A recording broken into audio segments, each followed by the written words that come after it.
नमस्कार, मैं हूं आलोक मेहता। HSI में आपका स्वागत है।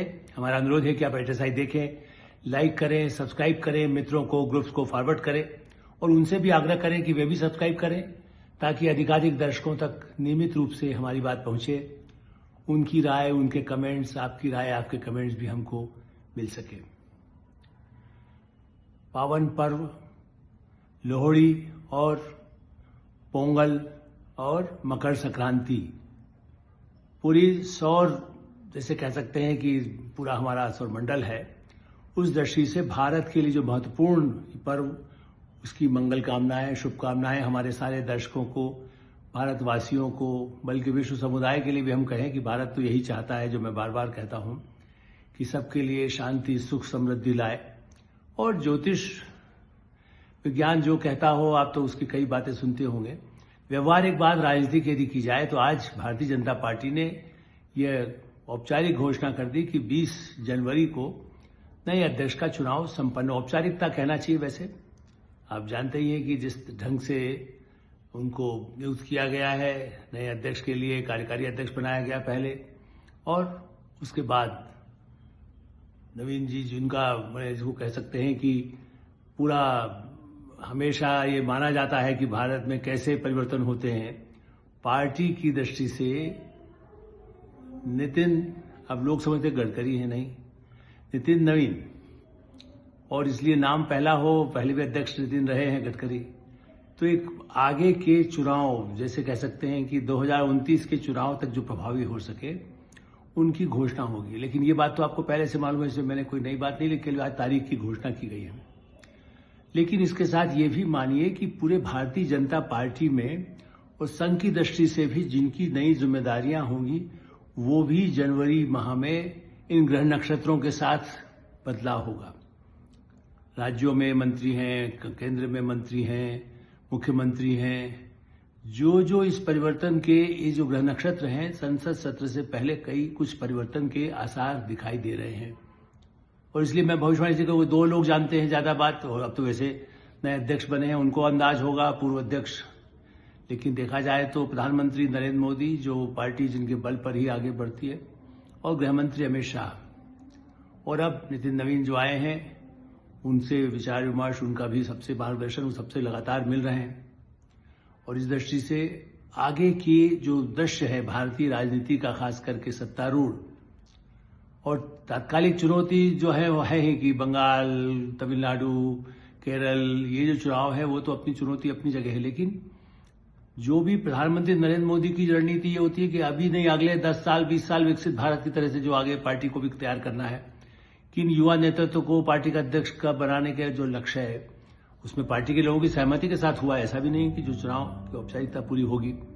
और इस दृष्टि से जो बड़े परिवर्तन होने वाले हैं, खास करके राज्यों में मंत्रिमंडल की भी सुबुगाहट है, चाहे उत्तर प्रदेश हो, चाहे मध्य प्रदेश हो, चाहे राजस्थान हो, चाहे हरियाणा हो, हर राज्यों में कई पहले से जो लंबित रहे हैं।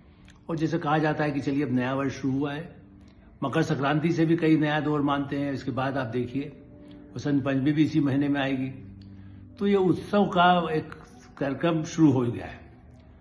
इसकी धूमधाम होली पर होगी, जब चुनाव की और ज्यादा धूमधाम होगी। लेकिन मैं ये कह सकता हूं कि ये एक बड़ी चुनौती है, क्योंकि पार्टी में जो प्रधानमंत्री नरेंद्र मोदी का मंत्र है कि आप घर घर जाइए, अमित शाह का मंत्र है पन्ना प्रमुख नहीं, एक हर पन्ना के लिए भी 5 आदमी कौन तय है ये बताइए। पहले एक पन्ने के लिए एक राव, ये कहा गया कि नहीं, किसकी जिम्मेदारी है। तो जो व्यक्तिगत संपर्क है, जिसके बल पर पार्टी संगठन और उनके हित अहित, उनकी सुविधाएं मतलब जो जन कल्याण की योजनाएं भारत सरकार की बनाई हुई है, उनका क्रियान्वयन कम से कम भारतीय जनता पार्टी के राज्यों में कैसे हो रहा है, और उनमें कहीं गड़बड़ियां, कमियां हैं, यदि कोई आरोप आए हैं। कई बार कई राज्यों में इस तरह के भी समस्याएं हैं जहां पर अपनी सरकार होते हुए भी पार्टी के लोगों ने दिया या विरोधी ने दिया या उसमें कुछ ऐसी गुंजाइश दिखाई दी, तो उनमें भी बदलाव के संकेत हैं। तो इस दृष्टि से मैं मानता हूं कि संगठन में जो नए पदाधिकारी बनेंगे, उनके लिए वैसे तो प्रभारी बना दिए गए हैं कि बंगाल का इंचार्ज कौन होगा, असम का भी चुनाव बहुत महत्वपूर्ण है। असम में इसमें कोई शक ही नहीं है कि फिर से भारतीय जनता पार्टी सत्ता में आएगी, ऐसा दावा किया जा रहा है, सर्वे बता रहे हैं। और कांग्रेस पार्टी भी ताकत लगाएगी, प्रियंका गांधी को वहां भेजा गया है। लेकिन आप जानते हैं कि असम का जो केवल आप मुस्लिम वोट बैंक के नाम पर जो पहले जो मैसेकर वहां होते रहे हैं कांग्रेस राज में, उसको कैसे लोग भूलेंगे। इस दृष्टि से बंगाल और तमिलनाडु पर पूरी भारतीय जनता पार्टी की निगाह है। उससे भी बड़ी बात यह है कि पदाधिकारी युवा अध्यक्ष के साथ अनुभवी पदाधिकारी और कौन बनाए जाएंगे। वैसे ठीक है कि वो 4 बार विधानसभा का चुनाव जीते हुए हैं, लेकिन राष्ट्रीय राजनीति में नितिन नवीन के लिए हर, जैसे कह सकते हैं ना कि उस रोड मैप जो बना होगा, ये गृहमंत्री अमित शाह, प्रधानमंत्री नरेंद्र मोदी का मार्गदर्शन ही उनको आगे बढ़ने के लिए। आप शिखर पर जाते हैं तो कौन आपको गाइड करेगा? हवाई जहाज की उड़ान तो होती है, कंप्यूटर में फीडिंग कौन करेगा? वो काम ये जो बड़े नेता हैं या पूर्व अध्यक्ष हैं, चाहे वो राजनाथ सिंह जी हों, चाहे नितिन गडकरी जी हों, चाहे जेपी नड्डा जी हों, उस दृष्टि से दूसरी तीसरी पीढ़ी सब तैयार रहती है भारतीय जनता पार्टी में। कांग्रेस में संकट यही होता है कि एक पीढ़ी है, दूसरी पीढ़ी, उसके बाद आगे का मामला अटका हुआ है।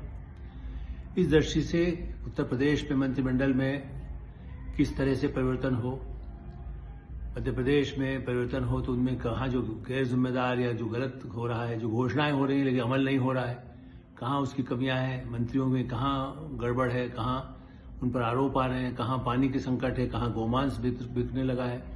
तो सब कुछ मुख्यमंत्रियों पर केंद्रित होने से भी, चाहे वो यूपी हो या मध्य प्रदेश हो, उसमें सबसे बड़ी समस्या यही है कि सब कुछ जैसे यहां कहा जाता है, लेकिन वो प्रधानमंत्री नरेंद्र मोदी की तुलना में कोई टिकता नहीं है।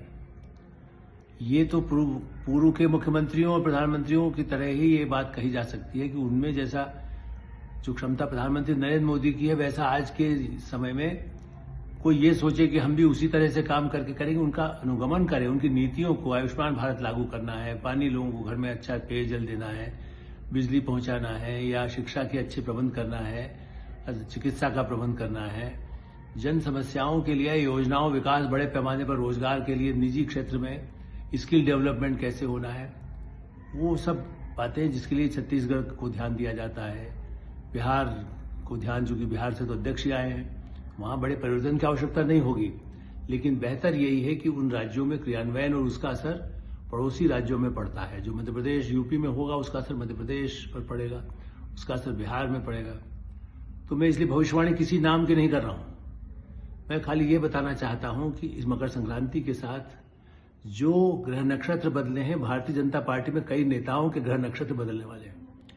ज्योतिषी उनको जो भी बताएगा वो सही नहीं हो सकता है, क्योंकि जब तक गृहमंत्री अमित शाह और प्रधानमंत्री नरेंद्र मोदी के यहां से टिक होकर के नहीं आएगा, तब तक उनका भविष्य वो कोई ज्योतिषी नहीं बता सकता है। वो जमाना चला गया जब एक समय में ज्योतिषी बताते थे। मैं तो जनता पार्टी के समय देखा, कांग्रेस के समय में देखा, और कई भविष्यवाणियां बड़े बड़े ज्योतिषियों की मैं छापता रहा हूं। मैंने कहा आप कहिए कि 71 से लेकर के और अब तक अखबार, मैगजीन, टीवी, सब जगह जिन लोगों को ज्योतिषी हमारे परिचित भी रहे, कई वो विज्ञान की दृष्टि से वो ये बता सकते हैं कि आपके लिए अनुकूल है नहीं, पद कब क्या मिलेगा, इसकी कोई भविष्यवाणी करना मुश्किल है। प्रजातंत्र में, लोकतंत्र में सारे ग्रह नक्षत्र बदल सकते हैं। उन ग्रह नक्षत्रों से समाज का हित क्या हो सकता है।